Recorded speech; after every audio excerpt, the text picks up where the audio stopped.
Hi guys, welcome back to Guruji Uttarakhandi and Vedashree learning classes में आपका स्वागत है। तो गाइस, आज के सेशन में हम बात कर रहे हैं संख्यात्मक योग्यता के अंदर कुछ और इंपॉर्टेंट कॉन्सेप्ट की। तो इसमें एक क्वेश्चन आपको स्क्रीन पे दिख रहा होगा और वो क्वेश्चन किस तरह से देख लीजिए, यहाँ पे देख लीजिए। और ये इंपॉर्टेंट क्वेश्चन है और किस तरह से सॉल्व करने वाले हैं इसके ऊपर बहुत डिटेल में हम यहाँ पे डिस्कस करने वाले हैं। तो अगर आपको इस टाइप के क्वेश्चन में अगर पहले प्रॉब्लम होती थी तो आज के बाद आपको इस क्वेश्चन में कभी प्रॉब्लम नहीं होने वाली है। देखिए, 4 आदमी और 6 महिलाएं मिलकर किसी काम को 8 दिन में पूरा कर सकती हैं, जबकि 3 आदमी और 7 महिलाएं मिलकर उसी काम को 10 दिन में पूरा कर सकती हैं। मतलब 10 दिन में पूरा कर सकते हैं, क्योंकि आदमी और औरतें यहाँ पे मिक्स हैं, तो सकते हैं लिख देते हैं यहाँ पे। और यहाँ पे आपका ऐसे हो जाएगा, करेक्ट। तो 10 महिलाएं उसे कितने दिनों में पूरा करेंगी? तो देखिए, ध्यान दीजिए, आप क्या करेंगे। यहाँ पे मैंने आपको जो कॉन्सेप्ट बताया, इससे पहले वाली वीडियो में आपने देखा होगा, मैंने आपसे कहा था कि आप पहले 1 डे का काम निकालो। 1 डे का काम निकाल के हमारे क्वेश्चन काफ़ी आसान बन जाते हैं और उससे हम क्वेश्चन को आगे बहुत ईजिली सॉल्व कर सकते हैं। तो 4 आदमी को अगर मैं ए से डिनोट करूँ और 6 महिलाएँ मिलकर के किसी काम को 8 दिन में पूरा करती हैं, तो 4 आदमी और 6 महिलाएँ मिलकर के इस काम को 1 दिन में कितना करेंगी? तो 8 दिन में कर रही हैं, तो इनका 1 दिन का काम निकाल लीजिए। तो 1 दिन का काम कितना आ जाएगा? इस 8 दिन का रेसिप्रोकल, यानी इसका रिवर्स कर लो। कैसे करोगे रिवर्स?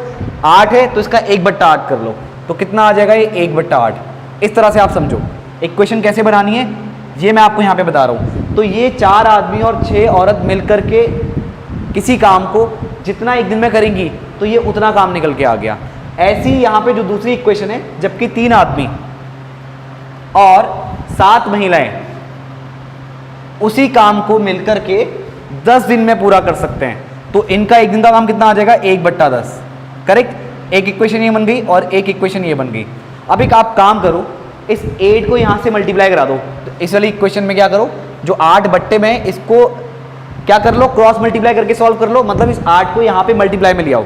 सिंपल सा रूल है, कोई चीज़ अगर डिवाइड में इक्वल के दूसरी ओर शिफ्ट करनी है तो वो मल्टीप्लाई में आ जाती है। तो ये कितना हो जाएगा? 8 चक्को 32a प्लस 48m बराबर 1। अब इसको भी ऐसे ही सॉल्व कर लो, तो कितना आ जाएगा? इसको इक्वेशन 3 बोल दो, और ये हो जाएगा 10 तियां 30 आदमी प्लस 70 महिलाएं बराबर कितना आ जाएगा? 1 आ जाएगा। ये चौथी इक्वेशन है। देखो, तीसरी और चौथी इक्वेशन में इधर भी 1 है और इधर भी 1 है, तो ये इसकी वैल्यू 1 के इक्वल और इसकी वैल्यू भी 1 के इक्वल। इसका मतलब ये हुआ, ये दोनों आपस में क्या हुए? बराबर हुए, तो इनको बराबर कर लो। तो 32 आदमी प्लस 48 महिलाएं बराबर 30 आदमी प्लस 70 महिलाएं। तो यहां से आप क्या करोगे, महिलाएं और पुरुष के बीच में जो रिलेशन है वो निकल के आ जाएगा।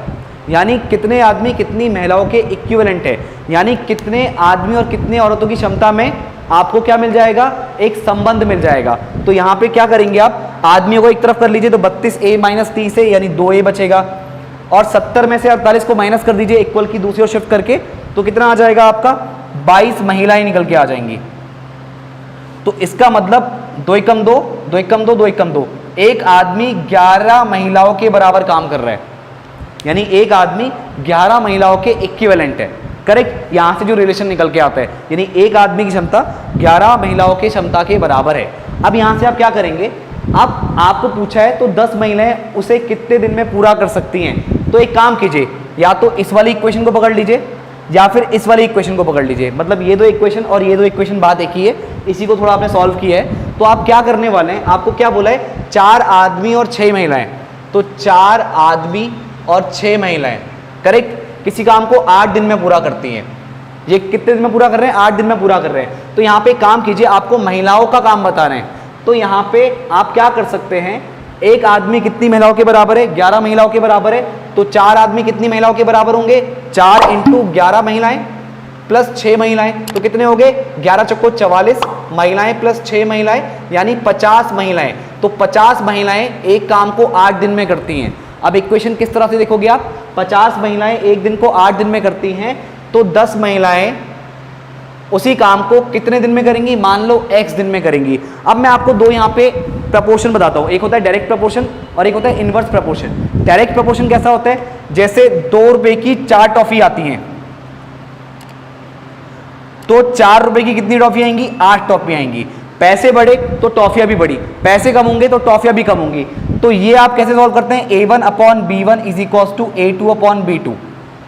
यानी अगर यहाँ पे 2 रुपये टॉफी है, ये A1 है और ये B1 है, तो ये A2 होगा और ये B2 होगा, करेक्ट। तो मान लो आपको पता नहीं है 4 रुपए की कितनी टॉफी आएंगी, इसको x मान लो, मतलब B2 की वैल्यू x है, A1 कितना है 2 और B1 कितना है 4, तो A2 आपको पता है 4 रुपए की आपको टॉफी निकालनी है, B2 मान लो x आपको पता नहीं है, तो 2 दूनी 4, 1/2 बराबर 4/x, क्रॉस मल्टीप्लाई करेंगे तो x बराबर 8 निकल के आ जाएगा।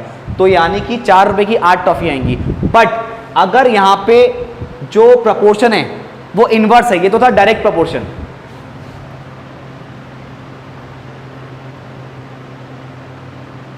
ये तो था डायरेक्ट प्रपोर्शन। अब बात करते हैं इनडायरेक्ट प्रपोर्शन यानी इनवर्स प्रपोर्शन। इनडायरेक्ट, यहां पे समझना, तो यहां पे कैसे करेंगे आप, देखो एक बार समझा रहा हूं, समझने में आपको लगता है हो सकता है थोड़ा टाइम लगे, लेकिन एक बार आप समझ जाओगे तो ये जो क्वेश्चंस हैं ये आप सेकंडों में करोगे। अब देखो यहां पे क्या हो रहा है, 50 महिलाएं 8 दिन में काम को फिनिश कर रही हैं, तो 10 महिलाएं, सीधी सी बात है, जब 50 महिलाओं को 8 दिन लग रहे हैं और अगर मैं महिलाओं की संख्या कम कर दूं तो काम तो और ज्यादा दिन में खत्म होगा, यानी आपकी महिलाएं घट रही हैं तो दिन नहीं घट रहे हैं, दिन बढ़ जा रहे हैं, तो इनडायरेक्ट प्रपोर्शन है, आपका रिवर्स प्रपोर्शन है, यानी एक चीज बढ़ रही है तो दूसरी चीज घट रही है, दूसरी चीज बढ़ रही है तो पहली चीज घट रही है। तो यहां पे क्या है, आपका इनडायरेक्ट प्रपोर्शन है, तो इसमें आप क्या यूज करते हो, A1 B1 बराबर A2 B2, और यहां पे डायरेक्ट में A1 B1 बराबर A2 B2। तो देखो A1 यहां पे क्या ले लो, इसे ले लो और इसे B1 ले लो, और ये A2 यहां पे x है, तो x आपका क्या हो गया, B2 हो गया। आप इस तरह से देख सकते हो उसको, करेक्ट। तो A1 कितना है, 50 महिलाएं, B1 कितना है 8 दिन, A2 कितना है 10 महिलाएं, और B2 कितना है x। आपको बताना है कि 10 महिलाएं उस काम को कितने दिन में खत्म करेंगी। तो यहाँ पे A क्या है, महिलाओं की संख्या, और B क्या है, दिनों की संख्या। तो महिलाएं से महिलाएं कैंसिल, 10 पंजे 50 और 5 अट्ठा 40, यानी x कितना निकल के आ गया, 40 निकल के आ गया। इसका मतलब यह है कि 10 महिलाएं उस सेम काम को 40 दिन के अंदर खत्म कर देंगी। तो यहाँ पे ऑप्शन क्या हो जाएगा आपका, C। तो ऑप्शन C आपका करेक्ट आंसर है। आगे बढ़ते हैं। अब इस क्वेश्चन को देखिए गाइस, एक नल मतलब एक नल टंकी को सामान्यतः 8 घंटे में भरती है, लेकिन उसकी तली में छेद के रिसाव के कारण उसको भरने में 2 घंटे अधिक लगते हैं। यदि टंकी पूरी भरी हुई हो तो रिसाव के कारण टंकी कितने घंटों में खाली होगी। अब ध्यान दीजिएगा, यह आपकी टंकी है, यहां पे नल चल रहा है मान लो,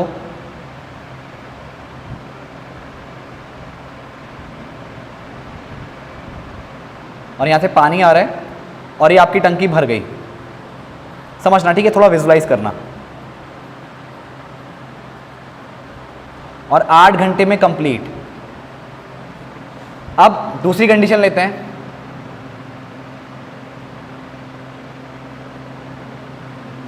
ठीक है, दूसरी कंडीशन लेते हैं। ये आपकी टंकी है,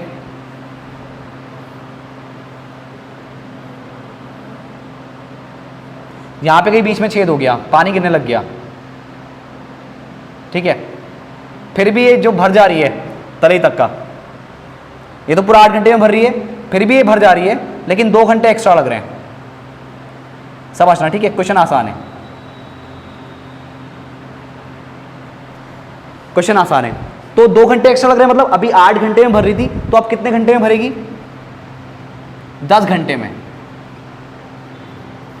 तो देखो अभी 8 घंटे में भर रही थी, अब 10 घंटे में भर रही है।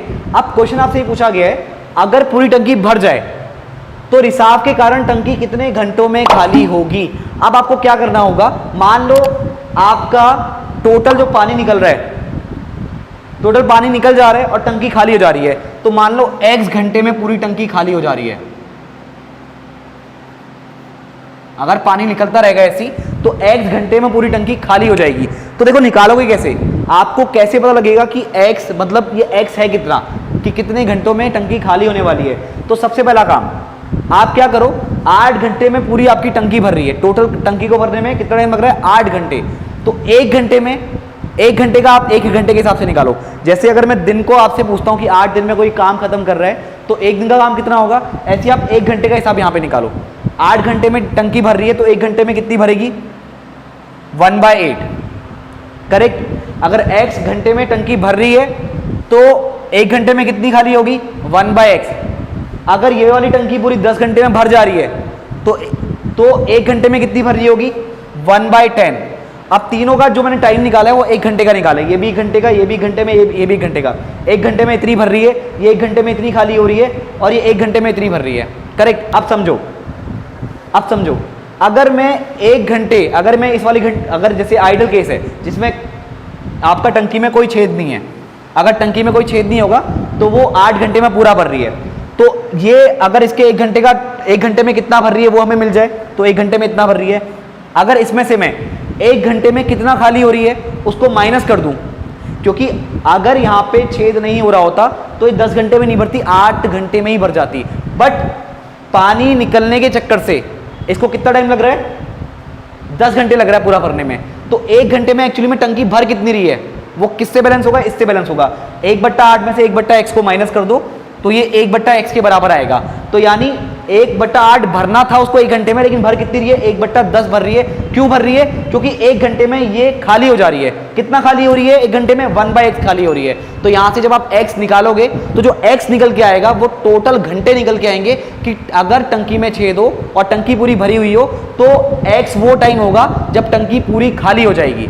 अभी टंकी भर चुकी है, अब ये पानी निकलता रहे, क्योंकि नल तो हम यहाँ पे बंद कर देंगे। जब नल यहाँ पे बंद हो जाएगा, अभी उस टाइम पे टंकी फुल है, और जब नल बंद हो जाएगा तो पानी तो रिसना बंद नहीं होगा, पानी का रिसाव होगा। तो पानी का रिसाव होते होते होते होते होते कितनी देर में टंकी खाली होगी? तो वो x टोटल घंटे में टंकी खाली हो जाएगी। इक्वेशन बैलेंस होगी। अब यहाँ से x आपको निकालना है, तो x कैसे निकालोगे? 1/8 माइनस 1/10, और 1/x को उधर शिफ्ट कर दो तो ये कितना आएगा? 10 माइनस 8/8 गुणा 10।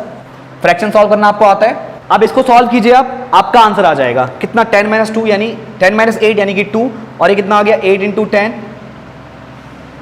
ये कितना आएगा? 8 × 10 इज इक्वल्स टू 1/x, 2 4 जा 8 यानी 1/40, 4 × 10 1/40, 1/x इक्वेट करोगे तो x की वैल्यू कितनी आएगी? 40 निकल के आएगी। तो 40 घंटे में पूरी टंकी खाली हो जाएगी अगर वो भरी हुई है तो, करेक्ट। तो कैसे निकालेंगे? आपने इसको सॉल्व किया तो ऊपर 2 बचा, नीचे 8 × 10, इधर को कितना आ गया? 1/x, 2 4 जा 8, 4 × 10 कितना हो गया? 40, 1/40 इज इक्वल्स टू 1/x। तो क्रॉस मल्टीप्लाई करेंगे तो यहाँ से x की वैल्यू कितनी आ गई? 40। तो 40 घंटे में पूरी टंकी क्या हो जाएगी? खाली हो जाएगी। तो ऑप्शन बी आपका क्या हो जाएगा? आंसर हो जाएगा। आगे बढ़ते हैं। अब गाइस अगले क्वेश्चन की बात कर लेते हैं। अगला क्वेश्चन है, एक तैराक धारा के विरुद्ध 750 मीटर दूरी 675 सेकंड में क्या करता है? तय करता है। 750 मीटर दूरी 675 सेकंड में तय करता है तथा 7.5 मिनट में वापस आ जाता है। शांत जल में तैराक की चाल है। अब पहले इस क्वेश्चन को करने से पहले 2-3 चीजें समझ लो। जैसे मान लो ये बहता हुआ पानी है, करेक्ट। एक तो जो बहता हुआ पानी है इसकी खुद की स्पीड होगी। मान लो इसकी स्पीड है x किलोमीटर पर आवर, यानी x किलोमीटर प्रति घंटा, ये बहते हुए पानी की स्पीड है। और जो बंदा इसमें तैरेगा या कोई बोट होगी तो उसकी स्पीड मान लेते हैं y किलोमीटर प्रति घंटा। और अगर वो जहां पे पानी बह रहा है उसी डायरेक्शन में अगर तैर रहा है, यानी धारा की दिशा में तैरता है, तो उसकी जो रिजल्टेंट स्पीड होगी वो दोनों स्पीड का एडिशन हो जाएगी। क्यों? एक तो एक y खुद की स्पीड और पानी भी उसको सपोर्ट कर रहा है उसको तैरने में, उसको आगे बढ़ने में। तो क्या होगा? इन दोनों की रिजल्टेंट स्पीड क्या हो जाएगी? y + x। कब? जब धारा की दिशा में आप तैरोगे। और जब धारा के विरुद्ध आप तैरोगे तो इसका रिजल्टेंट स्पीड कितना निकल के आएगा? y - x। यानी पानी तो इस डायरेक्शन में फ्लो हो रहा है और आप कहां की ओर को मूव कर रहे हो? इसके अपोजिट डायरेक्शन में। इसके अपोजिट डायरेक्शन में आप तैर रहे हो या फिर आगे बढ़ रहे हो या कुछ डिस्टेंस कवर कर रहे हो। मेनली आप कुछ अगेंस्ट में डिस्टेंस कवर करोगे और उसी की डायरेक्शन में कुछ डिस्टेंस कवर करोगे, तो उसके बेस पे यहाँ पे क्वेश्चंस बनते हैं। तो 2 कंडीशन आप लेंगे। ये आपकी क्या होगा? Resultant speed in case of up stream, sorry down stream. Down stream मतलब जिस तरह मतलब जहां पे धारा है, धारा की दिशा में आपका स्पीड, समझ रहे हो? डाउन स्ट्रीम मतलब जिस डायरेक्शन में पानी फ्लो हो रहा है उसी डायरेक्शन की हम बात कर रहे हैं। और अप स्ट्रीम जहां पे पानी फ्लो हो रहा है उसके अपोजिट डायरेक्शन में तैरने की बात कर रहे हैं, या उसके अपोजिट डायरेक्शन में आप कुछ डिस्टेंस कवर कर रहे हैं, तो उस केस की बात कर रहे हैं। तो ये क्या हो जाएगा? अप स्ट्रीम का केस।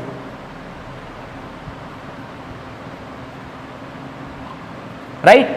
अब उसने क्या बोला? एक तैराक धारा के विरुद्ध 750 मीटर दूरी 675 सेकंड में तय करता है। तो देखो ये जो y है, y कोई पर्सन हो सकता है या y कोई बोट हो सकती है, कोई शिप हो सकता है, बट x क्या होगा यहाँ पे, हम लेट करके चल रहे हैं, जो x होगा वो यहाँ पे स्पीड होगी किसकी, स्ट्रीम की, जो धारा है उसकी स्पीड क्या है, यानी पानी की स्पीड क्या है, करेक्ट। तो देखो एक तरफ धारा के विरुद्ध है तो उसकी चाल कितनी होगी, y minus x, 750 metre 675 second में तय करता है। तो चाल बराबर, ये चाल है बराबर दूरी बट्टे समय, दूरी कितनी है 750 मीटर, समय कितने हैं 675, सॉल्व करोगे कितना आएगा 15 पंजे 75 और 15 चौको 60, फिर 15 पंजे 75, यानी 5 नाम 45, 5 नाम 50, यानी y माइनस एक्स कितना आ जाएगा 10/9। ये पहली इक्वेशन। अब तथा 7.5 मिनट में वापिस आ जाता है। अच्छा एक चीज सुनो, वो यहां से निकला होगा, इस पॉइंट से यहां गया धारा के विरुद्ध, कितनी डिस्टेंस 750, ए पॉइंट से बी पॉइंट, टाइम कितना लगा 675 सेकेंड, इतना मीटर कवर करने में। अब वापस आया, ये तो अभी गया ए से बी, अब बी से ए पे वापस आएगा, कितना चलेगा 750 मीटर फिर से चलेगा, और वापस आने में कितना टाइम लग रहा है 7.5 मिनट, यानी 7×6 = 42, 420 सेकेंड और आधा मिनट यानी 30 सेकेंड और, तो कितने हो गए 450 सेकेंड। 450 सेकेंड में इतने मिनट को सेकेंड में कन्वर्ट कर लो, तो 7.5 मिनट में 450 सेकेंड निकल के आएंगे, तो इतने में वो वापसी कर रहा है, यानी ये आएगा वो डाउन स्ट्रीम। तो आप देख सकते हैं जब वो अप स्ट्रीम जा रहे हैं, धारा के विरुद्ध जा रहा है, तो उसको 675 सेकेंड लग रहे हैं। जब धारा के दिशा में जा रहा है यानी डाउन स्ट्रीम में आ रहे हैं, तो उसको सिर्फ 450 सेकेंड लग रहे हैं, करेक्ट, टाइम बच रहा है उसका। तो यहां पे क्या आएगा आपका, जो चाल निकल के आएगी, चाल कितनी होगी y + x, और डिस्टेंस कितनी है वही 750, और टाइम कितना लग रहा है 450 सेकेंड, 0 से 0 कटा, 15 पंजे 75, 15 × 45, तो y + x बराबर 5/3। दूसरी इक्वेशन, एक इक्वेशन ये है और एक इक्वेशन ये है, दोनों को जोड़ दो। आपको बतानी है शांत जल में तैराक की चाल क्या है। तो तैराक की चाल हम क्या लिए, तैराक की चाल हमने क्या लिया y किलोमीटर प्रति घंटा, राइट। तो हमको y निकालना है, तो ये y + x और ये y, सॉरी ये y, हाँ ये अब इसको एक साथ देख लो, y माइनस एक्स बराबर 10/9। अब आप दोनों इक्वेशन को अगर जोड़ोगे तो x से x कैंसिल, हमें y ही चाहिए था तो y हम निकाल लेंगे, तो 2y कितना आ जाएगा, दोनों को जोड़ दो, जोड़ने पर x से x कैंसिल हो जाएगा क्योंकि यहाँ प्लस का यहाँ माइनस का, y 2y, y और y 2y हो जाएगा, और इन दोनों को जोड़ दो, 5/3 + 10/9, एलसीएम लेके सॉल्व करोगे तो 9 आएगा, 3 × 9 तो 3 पंजे 15, और 9 × 9 तो 10 × 10, यानी कितना आ गया 15 10 25/9, और ये 2y, तो y की वैल्यू 25 बट्टा कितना आ गया 18, ये क्या निकल के आएगा मीटर पर सेकेंड। बट आपको चाल किसमें दी है, सॉरी हाँ आपको तैराक की चाल किसमें दी है, किलोमीटर प्रति घंटा, यानी किलोमीटर पर आर में निकालना है। तो हमको पता है कि जब मीटर पर सेकेंड को किलोमीटर पर आर में कन्वर्ट करेंगे तो छोटी यूनिट को बड़ी यूनिट में कन्वर्ट कर रहे हैं तो बड़े फ्रैक्शन से मल्टीप्लाई करेंगे। बड़ा फ्रैक्शन क्या है 18/5। अगर किलोमीटर पर आर को मीटर पर सेकंड में कन्वर्ट करना होता तो छोटी यूनिट में कन्वर्ट करना है तो छोटे फ्रैक्शन से मल्टीप्लाई करेंगे, तो छोटा फ्रैक्शन क्या होता 5/18। तो ये आपको पता है। तो यहाँ पे आप क्या करेंगे 25/18 को 18/5 से मल्टीप्लाई करेंगे तब ये किलोमीटर पर आर में कन्वर्ट होगा। 5 पंजे 25, 18 से 18 कैंसिल, तो 5 किलोमीटर पर आर। तो तैराक की स्पीड कितनी है 5 किलोमीटर पर आवर। अब एक क्वेश्चन को किस तरह से पूछ सकता है, उसने पूछा है शांत जल में तैराक की चाल क्या है। वो सिंपल ये भी पूछ सकता था कि तैराक की चाल बताओ, तब भी हम यही निकालते। और उसने ये बोला है कि अगर पानी ये बहता हुआ नहीं होता, अगर ये पानी बहता हुआ नहीं होता आपका क्या होता कांस्टेंट होता, तो x कितना हो जाता 0, इसकी कोई स्पीड ही नहीं होती क्योंकि पानी बह नहीं रहे। तो आपका क्या है शांत जल है, तो शांत जल में भी आपका y क्या निकालोगे, आपको फिर भी y चाहिए। तो अगर वो शांत जल में तैराक की चाल पूछे या तैराक की चाल पूछे तो आपको यही काम करना है, राइट। और कभी कभी आपसे ये पूछ सकता है कि स्ट्रीम की चाल निकालो, यानी जो धारा है धारा की चाल निकालो। तो कभी x पूछ सकता है तो कभी y पूछ सकता है। और इसमें बहुत कॉम्बिनेशन बनते हैं, बहुत टाइप के क्वेश्चन बनते हैं, बहुत टाइप के क्वेश्चन का कॉम्बिनेशन होता है। तो अगर आपको कॉन्सेप्ट क्लियर है जो मैंने आपको यहाँ पे समझाया है तो आप कोई भी क्वेश्चन गलत नहीं करोगे। तो आई होप गाइस आपको क्वेश्चन समझ में आ गया होगा। आपका आंसर आ रहा है 5 किलोमीटर प्रति घंटा, यानी ऑप्शन सी आपका क्या होगा राइट आंसर होगा। आगे बढ़ते हैं। अब देखिए गाइस ये क्वेश्चन भी बहुत ज्यादा इंपॉर्टेंट है और बहुत आसान भी है। देखिए एक व्यक्ति जो 5 किलोमीटर प्रति घंटे की गति से चल रहा है एक पुल को 15 मिनट में पार करता है। पुल की लंबाई है, तो देखिए इस क्वेश्चन को समझते हैं थोड़ा सा। मान लो ये आपका पुल है, हल्का सा बना के देख रहा हूँ यहाँ पे। अब एग्जैक्टली पुल तो मैं यहाँ नहीं बना सकता, ठीक है। पुल ऐसा नहीं, कुछ इस टाइप से समझो, ये कोई पुल है,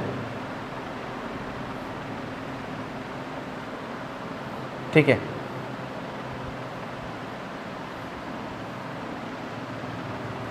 अब 3D वाला फील लेना है, मैं इधर को और उधर को इसके पैर दिखा रहा हूँ, ठीक है, जो जिस पे सपोर्ट पे खड़ा है, ये पुल है। और यहाँ नॉर्मली आपका क्या है, यहाँ पे नॉर्मली आपकी ज़मीन होगी, यहाँ पे कोई पानी होगा, ऐसा कंसिडर कर लेते हैं, क्योंकि अभी तक जितने भी आपने नॉर्मली पुल देखे होंगे, तो पुल किस लिए होता है, क्योंकि आसपास यहाँ तो या नीचे पानी बह रहा होगा, कोई नदी को बहने का रास्ता दिया होगा, और यहाँ पे क्या होगा, इस साइड को ज़मीन होगी, इस साइड को ज़मीन होगी, यहाँ पे पूरा लैंड है, यहाँ भी लैंड है और यहाँ भी लैंड है, बस ये पुल है। तो ये पुल है आपका, इस पुल को एक आदमी किस स्पीड से दौड़ रहा है, मतलब दौड़ रहा है, ठीक है, ऐसे समझ लो आप। मैं इसको दौड़ने वाली कंडीशन में दिखा रहा हूँ, दौड़ रहा है, और स्पीड कितनी है इसकी, 5 किलोमीटर प्रति घंटा, और 15 मिनट के अंदर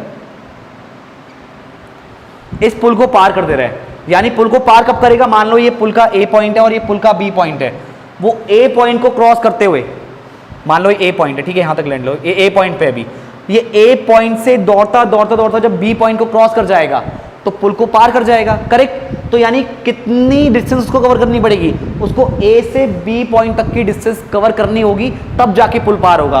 और ये जो डिस्टेंस वो कवर करेगा, यही क्या कहलाएगा यहाँ पे, पुल की लंबाई। जो ये डिस्टेंस कवर करेगा ए टू बी, यही क्या होगी, पुल की लंबाई।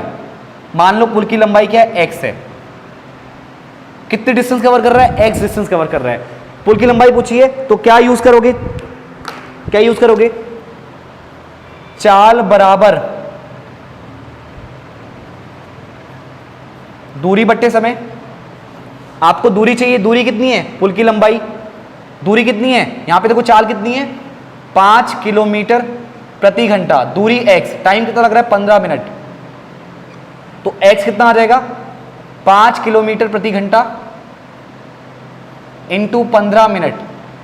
बस अगर इसको गुणा कर दोगे 75 आंसर आएगा। 75 आपको ऑप्शन में नहीं मिलेगा, फिर आप सोचोगे कहीं 750 तो नहीं, कहीं मैंने कुछ गलती तो नहीं की है, तो शायद आप बी में भी टिक मार दो। ऐसा बहुत बार होता है, बट अभी यहाँ पे आपको थोड़ा यूनिट कन्वर्ट करनी पड़ेंगी। क्यों करनी पड़ेंगी, ये सारी डिस्टेंस किस में दी है आपको, मीटर में दी है। तो यहाँ पे एक है आपके पास किलोमीटर प्रति घंटा और एक है आपके पास मिनट। तो आपको क्या करना होगा, इस किलोमीटर प्रति घंटे को मीटर पर सेकंड में कन्वर्ट करना होगा। तो ये 5 किलोमीटर प्रति घंटा है, तो 5 किलोमीटर प्रति घंटा को जब मीटर पर सेकंड में कन्वर्ट करोगे तो बड़ी यूनिट को छोटे यूनिट में कन्वर्ट करना है, तो छोटे फ्रैक्शन से मल्टीप्लाई करना होगा। अभी 15 मिनट है, अभी किलोमीटर पर सेकंड किस में कन्वर्ट हुआ, मीटर पर सेकंड में कन्वर्ट हुआ। तो यहाँ पे 15 मिनट है, इसको सेकंड में कन्वर्ट करना होगा। तो 15 इंटू 60, क्योंकि 1 मिनट में 7 सेकंड होते हैं और ये मीटर पर सेकंड है, सेकंड से सेकंड कैंसिल हो गया, करेक्ट, सेकंड से सेकंड कैंसिल हो गया। अब जो भी आप सॉल्व करोगे तो सारा आंसर किस में निकल के आएगा, मीटर में निकल के आएगा, और मीटर में आपको आंसर चाहिए। अब देखो 3 पंजे 15, इसको थोड़ा साफ साफ लिख लेते हैं। x बराबर 5 इंटू 5 बट्टे 18 इंटू 15 इंटू 60, और जो आएगा वो सब मीटर में आएगा सॉल्व करके। 5 देखो 3 पंजे 15, 3 छीक 18, 6 दाम 60, करेक्ट। और कुछ बचा नहीं बचा, तो x बराबर 5 पंजे 25, 5 पंजे 25, 25 पंजे 125, 5 पंजे 25, 25 पंजे 125, 125 गुणा 10 कितना हो गया, 1250, इतना मीटर, यानी 1 किलोमीटर 250 मीटर एक्स्ट्रा। तो इसको क्या बोल देंगे, 1250 मीटर। तो 1250 मीटर क्या होगी, पुल की लंबाई होगी। तो इस पुल की लंबाई कितनी है, कितना आया x, 1250 मीटर। तो आई होप गाइस आपको ये क्वेश्चन समझ में आ गया होगा। तो ऑप्शन डी यहाँ पे क्या होगा, आपका करेक्ट आंसर होगा। तो आई होप गाइस ये सारे क्वेश्चन आपको समझ में आए होंगे। तो अगर आपको ये वीडियोस पसंद आ रहे हैं तो वीडियो को लाइक करके शेयर जरूर करें, और अगर आप सीरियसली डीएड की यहाँ पे प्रिपरेशन कर रहे हैं तो आज ही डाउनलोड करें Vedashi learning app from Google Play Store. तो गाइस मैं मिलता हूँ आपसे नेक्स्ट वीडियो में। आज की इस वीडियो में इतना ही, थैंक यू।